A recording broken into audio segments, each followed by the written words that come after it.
মদিনার আকাশে তখন বিকেলের শেষ আলো। রোদটা ধীরে ধীরে ফিকে হয়ে আসছে। আকাশের প্রান্তে সোনালি রং মিশে যাচ্ছে লালচে ছায়ায়। শহরের মানুষেরা ব্যস্ত তাদের দিনের শেষ কাজগুলোতে। কিন্তু মসজিদে নববীতে এক বিশেষ আলোচনা চলছে, ইতিহাসে যেটি চিরস্মরণীয় হয়ে থাকবে। ইবনু আব্বাস রাদিয়াল্লাহু বললেন, সেদিন আমি আব্দুর রহমান ইবনু আউফ রাদিয়াল্লাহু এর ঘরে ছিলাম। উমর ইবনুল খাত্তাব রাদিয়াল্লাহু তখন আমাদের সঙ্গে বসেছিলেন। আব্দুর রহমান রাদিয়াল্লাহু হঠাৎ উমর রাদিয়াল্লাহু এর দিকে ফিরে বললেন, হে আমিরুল মুমিনিন, আপনার জন্য আমার একটি পরামর্শ আছে। উমর রাদিয়াল্লাহু একটু থেমে বললেন, বলুন হে আব্দুর রহমান, কি ব্যাপার? আব্দুর রহমান রাদিয়াল্লাহু বললেন, আপনার বয়স এখন অনেক হয়েছে। আপনি জানেন মৃত্যুর সময় কাছে চলে এসেছে। যদি আপনি মৃত্যুবরণ করেন তাহলে মুসলমানদের কে নেতৃত্ব দেবে? আমার পরামর্শ হলো আপনি একদল লোক নির্ধারণ করে যান যারা আপনার পর উত্তরসূরি নির্বাচন করবে। উমর রাদিয়াল্লাহু কিছুক্ষণ চিন্তায় ডুবে থাকলেন। তার চোখে যেন এক দীর্ঘ জীবনের অভিজ্ঞতার ছায়া। তিনি বললেন, তুমি কি মনে করো আব্দুর রহমান, আমি এই দায়িত্ব নিতে পারবো না? আল্লাহর কসম, আমি যদি কাউকে মনোনীত করে যাই তবে তা হবে এক বিশাল দায়িত্বের বিষয়। আবার যদি কাউকে না করি সেটাও একটি গুরু দায়িত্ব। কি কঠিন সিদ্ধান্ত! ঘরে নীরবতা নেমে এলো। সূর্যের আলো তখন জানালার ফাঁক গলে ধীরে ধীরে মেঝেতে পড়ছে। ইবনু আব্বাস রাদিয়াল্লাহু অনুভব করলেন সময় যেন থেমে গেছে।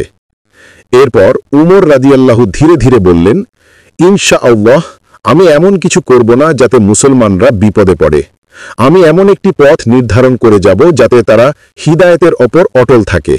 তিনি জানতেন মৃত্যুর ছায়া তার চারপাশে ঘনিয়ে এসেছে। তার শরীর দুর্বল কিন্তু মন অটল। তিনি ভাবলেন, আমার পর যদি মানুষ পথভ্রষ্ট হয়ে যায়, যদি তারা আমার বিভ্রান্তিতে পড়ে। উমর রাদিয়াল্লাহু এর চোখে এক মুহূর্তের জন্য চিন্তার রেখা দেখা গেল। তারপর বললেন, ইনশাআল্লাহ, আমি দুনিয়া থেকে চলে যাওয়ার আগে এমন একটি ভাষণ দেব যা মানুষের জন্য দিক নির্দেশনা হয়ে থাকবে, যেন তারা বিভ্রান্ত না হয়। শেষ যাত্রার সূচনা কয়েকদিন পর। সূর্য ডুবে যাচ্ছে, জুমুয়ার দিন শেষের দিকে। উমর রাদিয়াল্লাহু সেদিন মদিনায় ফিরে এসেছেন হজের সফর শেষে। তার মুখে প্রশান্তি, চোখে গভীর চিন্তার ছাপ। তিনি মসজিদে নববীতে প্রবেশ করলেন। চারপাশে নীরবতা। তিনি এক কোণে দাঁড়িয়ে দীর্ঘ সময় তাকিয়ে রইলেন সেই স্থানের দিকে যেখানে রাসূলুল্লাহ এর রওজা মুবারক। তার হৃদয়ে কৃতজ্ঞতা আর ভালোবাসা একসঙ্গে মিশে গেল। হঠাৎ তিনি ইবনু আব্বাস রাদিয়াল্লাহু একে ডাকলেন, হে ইবনু আব্বাস, আমার সঙ্গ নাও। আজ আমি মানুষদের উদ্দেশ্যে কথা বলবো, আমার জীবনের শেষ ভাষণ, ইতিহাসের ভাষণ। মসজিদে তখন ভিড় জমেছে। পুরনো সাহাবীরা, তরুণ মুসলমানরা সবাই উপস্থিত। বাতাসে এক ধরনের ভারী নীরবতা। সবাই অপেক্ষা করছে দ্বিতীয় খলিফা ওমর রাদিয়াল্লাহু এর কণ্ঠ শোনার জন্য। ওমর রাদিয়াল্লাহু তাআলা দাঁড়িয়ে বললেন, হে মানুষ, আমি আজ তোমাদের সামনে এক কথা বলতে চাই। সময় এসে গেছে, আমি দুনিয়া থেকে চলে যাব, কিন্তু আমি চাই না তোমরা পথ হারাও। তোমাদের মধ্যে দ্বন্দ্ব সৃষ্টি হোক, সেটা আমি দেখতে চাই না। যেন ইসলাম কোনো এক ব্যক্তির নামে নয়, ইসলাম টিকে থাকবে আল্লাহর কিতাব আর রাসূলুল্লাহের সুন্নাহ এর ওপর। সুতরাং এই দুটি জিনিস শক্তভাবে ধারণ করো, তাহলেই তোমরা সফল হবে। তিনি আরো বললেন, যদি আমি মারা যাই তবে তোমাদের মধ্যে যারা জ্ঞানী ও সৎ তাদের মধ্য থেকে খলিফা নির্বাচন করো। আমি কাউকে নির্দিষ্ট করে যাচ্ছি না, কারণ আমার পরামর্শ তোমাদের জন্য এক নির্দেশনার মতো হোক, বাধ্যবাধকতা নয়। তারপর তিনি মাথা নত করলেন, চোখ বন্ধ করলেন কিছুক্ষণ। হয়তো ভাবলেন, এটাই আমার শেষ জুমুয়া, এটাই আমার শেষ উপদেশ। ওমর রাদিয়াল্লাহু তাআলার শেষ ভাষণ, পর্ব 2, শহীদের প্রভাত। রাত তখন শেষ প্রহর। মদিনার আকাশে হালকা ঠান্ডা বাতাস বইছে।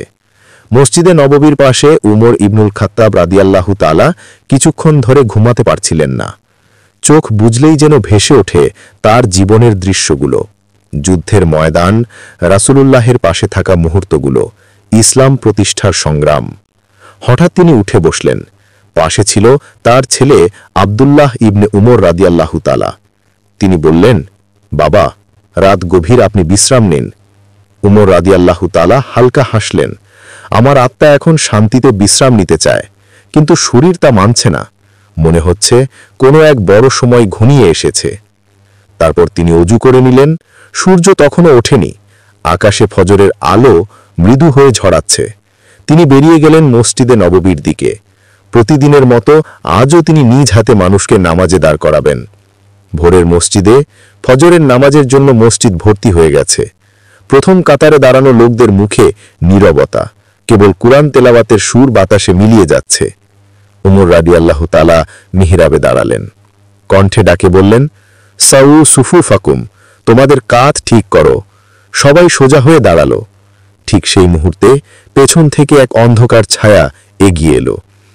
সে ছিল এক পারস্য দাস, নাম আবু লুলু ফাইরোজ। হঠাৎই সে ঝাঁপিয়ে পড়ল, হাতে ধারালো ছুরি। এক মুহূর্তে 6টি আঘাত। উমর রাদিয়াল্লাহু তাআলার কণ্ঠে কোনো আর্তনাদ নেই, কেবল বললেন, আল্লাহু আকবার। তারপর তিনি পড়ে গেলেন সিজদার মতো অবস্থায়।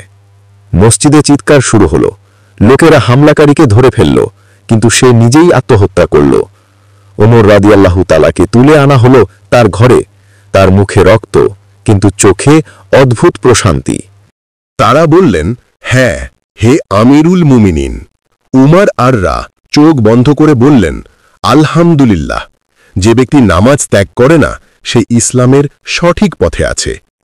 তার ক্ষত থেকে রক্ত থামছিল না। একজন চিকিৎসক এসে দুধ পান করালেন। দুধের সঙ্গে সঙ্গে ক্ষত থেকে রক্ত বেরিয়ে এলো। চিকিৎসক মাথা নিচু করে জানিয়ে দিল, সময় ফুরিয়ে এসেছে।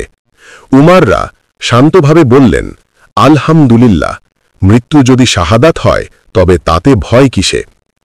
শেষ ইচ্ছা, তিনি বললেন, আমাকে নবী করিম সাল্লাল্লাহু আলাইহি সাল্লামের পাশে দাফন করার অনুমতি চাও। আমি তার পাশেই শায়িত হতে চাই। আব্দুল্লাহ ইবনে উমাররা ছুটে গেলেন হযরত আয়েশার রার কাছে। তিনি শুনে কাঁদলেন। তারপর বললেন, হ্যাঁ, আমি জায়গাটা উমাররার জন্য রেখে দিচ্ছি। যখন খবরটি উমাররার কাছে পৌঁছল, তিনি অশ্রুসজল চোখে বললেন, আল্লাহ মহান, তিনি আমাকে যে সম্মান দিলেন আমি তার যোগ্য নই। শেষ নিঃশ্বাস। আকাশ তখন রক্তিম। মসজিদের বাইরে মানুষ কান্নায় ভেঙে পড়েছে। উমাররা ধীরে ধীরে চোখ বন্ধ করলেন। ঠোঁটে শেষ কথা, আল্লাহুম্মা রাজাকনি শাহাদা ফি সাবিলিক ওয়াজাল মৌতি ফি বালাদে রাসুলিক, অর্থাৎ, হে আল্লাহ, আমাকে তোমার পথে শাহাদাত দাও আর মৃত্যু দাও তোমার রসুলের শহরে। বাক্য শেষ হতেই তার নিঃশ্বাস থেমে গেল। এক প্রভাত নিভে গেল, কিন্তু তার আলো চিরকাল জেলে রইল ইসলামের ইতিহাসে। নতুন ভোর। কয়েকদিন পর 6 জন সাহাবীর পরামর্শে নির্বাচিত হলেন নতুন খলিফা উসমান ইবনু আফফানরা। মদিনার বাতাসে তখনও উমাররার নাম উচ্চারিত হচ্ছিল শ্রদ্ধা, ভালোবাসা আর কান্নার সুরে। তিনি চলে গেছেন, কিন্তু রেখে গেছেন ন্যায় বিচারের এক যুগ, যার নাম ইতিহাসে লেখা থাকবে আদলে উমার।